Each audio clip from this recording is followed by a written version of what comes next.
Hello everyone, I am Summer Siegel, the Teachaholic. We just finished up open house meet and greet, meeting my new fourth graders this year. And I just wanted to take you around my room a little bit. As you can tell, emojis. I had emojis last year, kids loved it. So I continued on this year. So let me just show you around a little bit in my room. I'm not quite done yet. I figured next week at some point I will be finished. So let's look around the room, shall we? As you enter, the parents needed to pick up their child's folder with forms in it, carpool tags, and agenda. Here's a cubby where all their books will go. I have flexible seating here. And this is my behavior management system. I use tickets. Tickets are not a good thing in my classroom. There are 3 types of tickets. And when the students get 3 tickets, there's a consequence, whether they miss out on Fun Friday or some other fun activity. They forfeit their chance to have any special time, social time with their friends. I use Champs in my classroom, have for a long time. I love, love, love it. Some inspiration at the top there. Perseverance, yeah. Then I have some more flexible seating. And I'm gonna put my schedule here. Just finalize that. Had to fit in that structured and unstructured exercise time. Yes, it's almost 4 o'clock. Gotta hurry up and get out of here. Here's my desk. I just covered the back there with black contact paper, which was sticky but not too difficult. Let's see. I am getting the students' name tags ready. And those who visited me today for meet and greet, they all picked out a book that they'd like to start reading on the first day of school. So my desk. This is good for your structured playtime in the classroom. Got that at Five Below. Then I have my little creation station over here. My laminator, my color printer, colored paper, etc. Then I have a flexible seating table. I found that these floral rings, they're really durable, work really well in stabilizing yoga balls that do not wedge under the table. So these bigger ones are big enough that they stick under there on their own. But these smaller ones, I don't know how I ended up with 2 small ones, but I did, and from the same store. And so the ring kind of helps it stabilize and not roll around the classroom.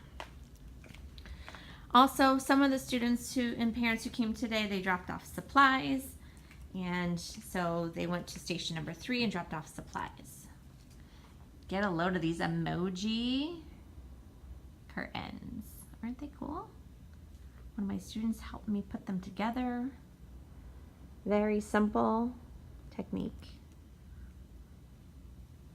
Okay, once parents dropped off supplies, if they had them, they came over here and they filled out forms. I don't do paper forms. We're a digital school. So I had them all log in to a guest account, and I uploaded the form onto the screen, and then they just filled out all of the questions that you normally would want to know before the first day of school. And then I got them all submitted to me through my Google account. Okay, then yes, more flexible seating. Got these chairs for $5 at Five Below.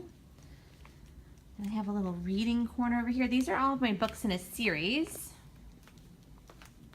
I have a little bulletin board ready for science. My books in a series. I have different levels of books. Some of my students are, their native language is not English, so I have a big variety of levels. And then I have them separated by genre because in my opinion that's usually how children find a book. So I have them color coded. Ooh, that one's out of place. By genre. And then some more books. Then at the top I have some that I picked out. So while the parents were in here filling out forms, the students were instructed to go grab a book. Those are the ones that are on my desk.